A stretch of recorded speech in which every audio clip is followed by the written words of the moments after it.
Inilah Injil suci menurut Matius.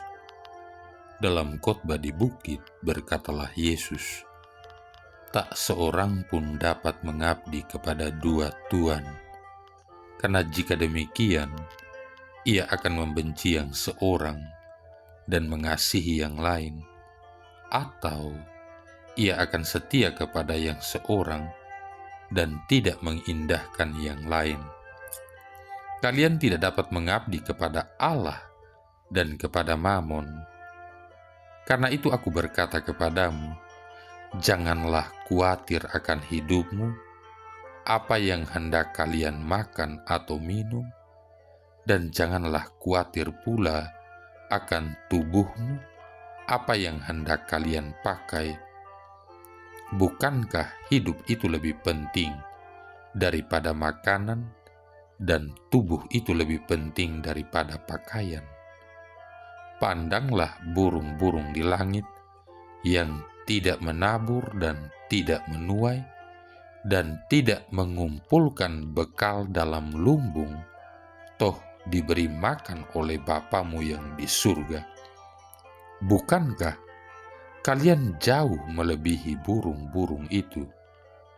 Siapakah di antara kalian yang karena kekhawatirannya dapat menambahkan sehasta saja pada jalan hidupnya?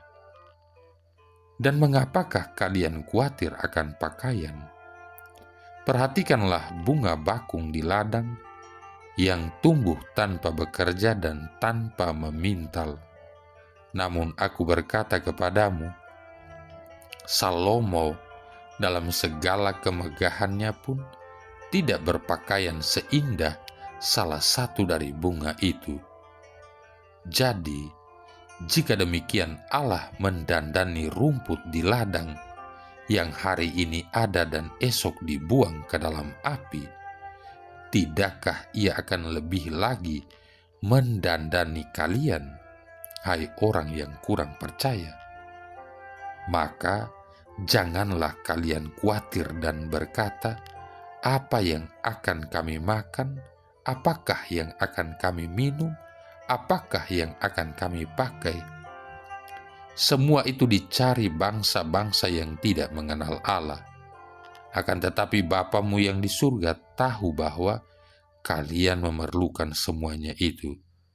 Maka carilah dahulu kerajaan Allah dan kebenarannya, maka semuanya itu akan ditambahkan kepadamu. Sebab itu, janganlah kalian khawatir akan hari esok, karena hari esok mempunyai kesusahannya sendiri. Kesusahan sehari cukuplah untuk sehari. Demikianlah sabda Tuhan. Dapatkah seorang ibu melupakan bayinya sehingga ia tidak menyayangi anak kandungnya?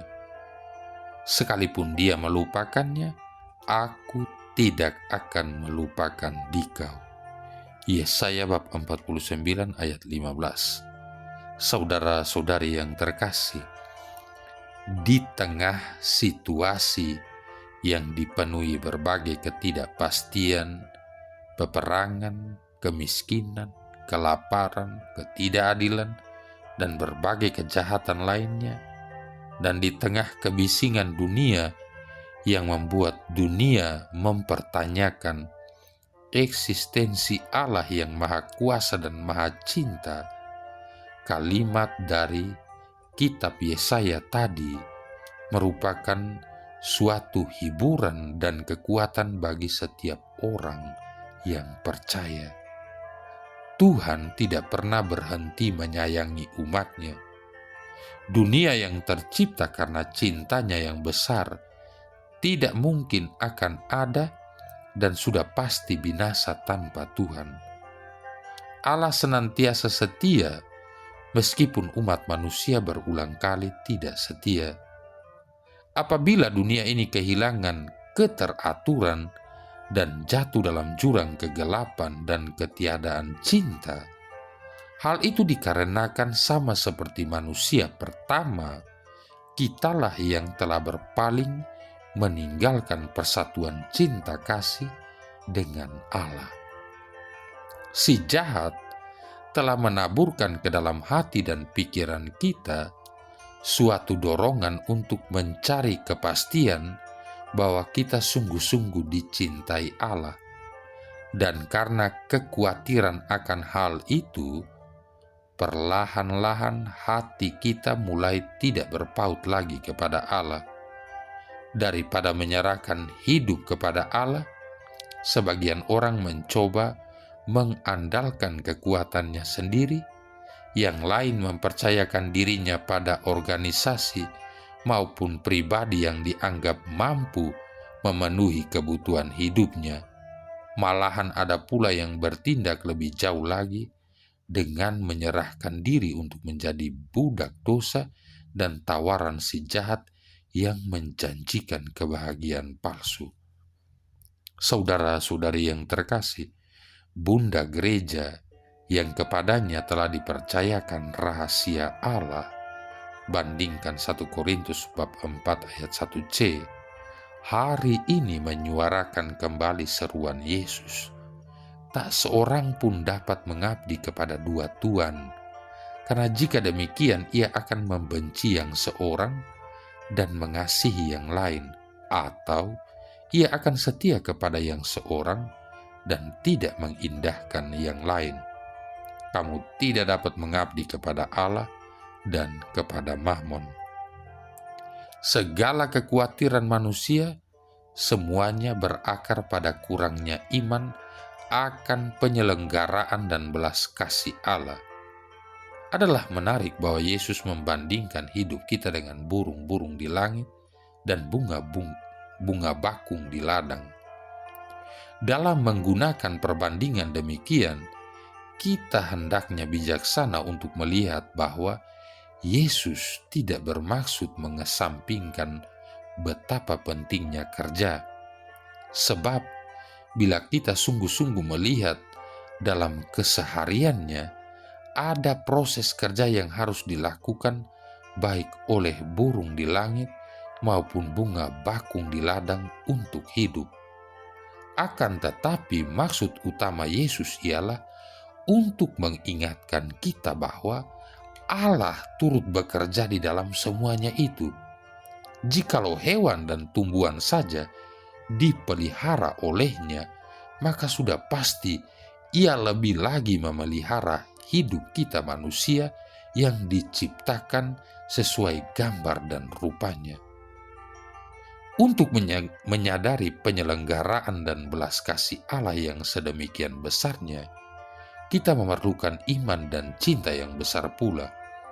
Kita tidak dapat mengabdi Dia setengah-setengah. Iman dan cinta kepada Allah haruslah total dan tak terbagi, sebagaimana diungkapkan oleh Santo Jose Maria Escriva, tiada artinya bagiku hati yang mendua, bila kuberikan hatiku akan kuserahkan seluruhnya. Sikap seperti inilah yang menjadikan kita hamba-hamba Kristus yang sejati dan juga memberi makna baru dalam segala kerja yang kita lakukan sebagai sarana kekudusan. Sebagai rekan kerja Allah dalam karya penciptaan, kita dipanggil untuk bekerja segiat-giatnya bagi Tuhan semesta alam. Demikian kata Yesaya. Jadikanlah pekerjaanmu sebagai sarana pengudusan diri, pengudusan kerja, dan pengudusan seluruh dunia melalui kerja. Lakukanlah semua itu dengan totalitas dan cinta, tanpa kekhawatiran akan hari esok. Janganlah cemas, takut, dan khawatir, sebab di dalam Dia ada kelimpahan rahmat. Carilah dahulu kerajaan Allah dan kebenarannya, maka semuanya itu akan ditambahkan kepadamu. Kiranya Bunda Maria senantiasa menyertai kita dan menghantar kita pada kesadaran bahwa Allah saja cukup. Sehingga dengan demikian, kita akan menyadari bahwa doa itu bukan soal meminta, melainkan mencinta, dan bahwa Tuhan yang Maha Tahu akan selalu mencukupkan segala yang kita butuhkan, asalkan kita menjalankan bagian kita untuk percaya, untuk mencinta, dan untuk berkarya baginya. Marilah berdoa. Allah Bapa yang Maha Baik, baharuilah selalu diri kami berkat Roh Kudus yang Kau curahkan. Berilah kami rahmat untuk menerima kehadiran Putra-Mu dalam hidup kami, sehingga dapat meneladan Dia dalam menghadapi kesulitan-kesulitan dalam hidup. Dengan demikian, menjadi nyata bahwa kami adalah murid Yesus Kristus Putra-Mu, sebab Dialah Tuhan dan pengantara kami, yang bersama dengan Dikau dalam persatuan Roh Kudus hidup dan berkuasa, satu Allah sepanjang segala masa. Tuhan memberkati kita sekalian, Bapa, Putra, dan Roh Kudus.